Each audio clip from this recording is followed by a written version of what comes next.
City's push for PTSD bill, cops, law firms say it wouldn't help workers. As reported by the Minneapolis Reformer.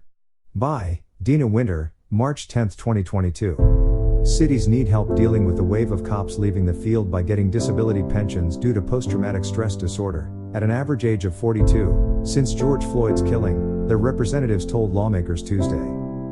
They support a bill introduced at the state legislature Monday that would require cops and firefighters to get treatment for PTSD in order to get workers' compensation benefits or apply for disability pensions. A former cop, a union representative and partner at a Minneapolis law firm that represents most of the cops getting those pensions, said the bill would only hurt police more. HF 4026 would require emergency responders to complete 32 weeks of PTSD treatment as part of the workers' compensation process and get a decision on benefits before applying for disability pensions with the state. The legislation aims to stem the deluge of cops retiring early due to PTSD. The number of police officers and firefighters applying for disability benefits from the state retirement fund shot up after the police killing of George Floyd in May 2020.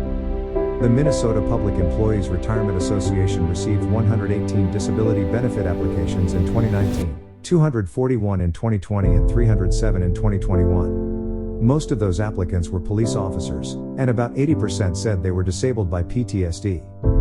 Once a 2019 workers' comp law went into effect, PTSD claims by first responders were presumed to be work-related. Rep. Jamie Long, DFL Minneapolis, who authored the bill introduced this week, said something needs to be done this session because the state is facing a PTSD crisis among public safety workers. The bill is supported by the Minnesota Sheriff's Association, League of Minnesota Cities and Minnesota Chiefs of Police Association. Long said the bill puts treatment first, because PTSD is a treatable condition for most people.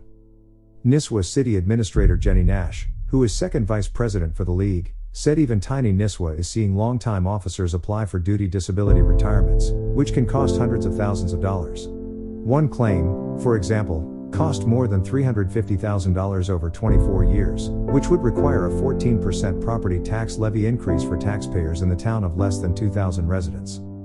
But lawmakers also heard from Chris Stewart, a retired Minneapolis sergeant who spent most of his career working in North Minneapolis. After 14 years on the force, he was diagnosed with PTSD in June 2020 after riots engulfed the city.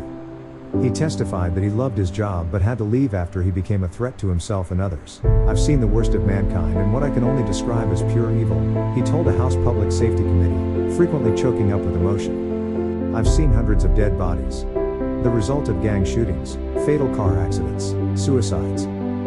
He has since founded a non-profit called Heroes Helping Heroes to help cops cope with PTSD. Stewart said getting workers' comp and disability pensions is not a walk in the park. He said it took 15 months for him to get workers' comp, in part due to a federal discrimination lawsuit he filed against the city, and during that time had to use vacation and sick leave and lost his health insurance while his wife was pregnant. "But," he said, "I'd rather have eaten my own gun than work another day in that city." The bill would require that employers continue to provide health insurance benefits during the employee's 32 weeks of required treatment. Stewart called the bill horrific, saying it would force officers to choose between their health and jobs, by making them apply for workers' comp before disability pensions, a process that could take years. He noted the league has been fighting one claim for 3.5 years, even though the officer was approved by PARA for a disability retirement. "They're nothing more than an insurance company looking to save money," he said of the league. Lindsay Rowland, a partner at Moiser, Yackley, and Rowland, a law firm that she said represents 75% of first responders who apply for workers' compensation and disability pensions due to PTSD, said the bill won't help people get treatment and return to work.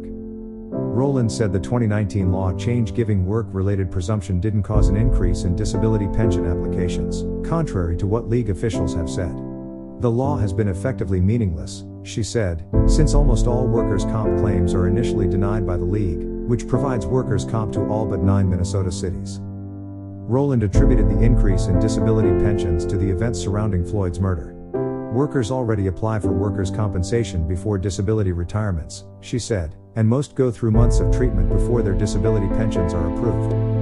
Ed Reynoso, Director of Political and Legislative Affairs for Teamsters Local 320, which represents about 1,400 cops and corrections officers, also opposed the bill, saying it gets between doctors and patients. He said the bill should first be vetted by the Workers' Compensation Advisory Council, as with most workers' comp bills. D. Love, the mayor of Centerville and president of the League of Minnesota Cities, said the issue is paramount to cities, because the status quo is fiscally unsustainable. Some smaller cities may not be able to afford to provide public safety without a fix, he said. Love said the average age of those seeking disability pensions is 42, which he called shocking. Lino Lake's public safety director John Swenson, who has worked in the field for 33 years, said the system doesn't allow people to get the treatment they need or keep them financially whole while getting help. The committee chair, Rep. Carlos Mariani, DFL Street Paul, said lawmakers would continue to work on the bill. Long said he'd continue working on it. Given the close relationship in recent years between Senate Republicans and police unions, passage may be difficult in the upper chamber.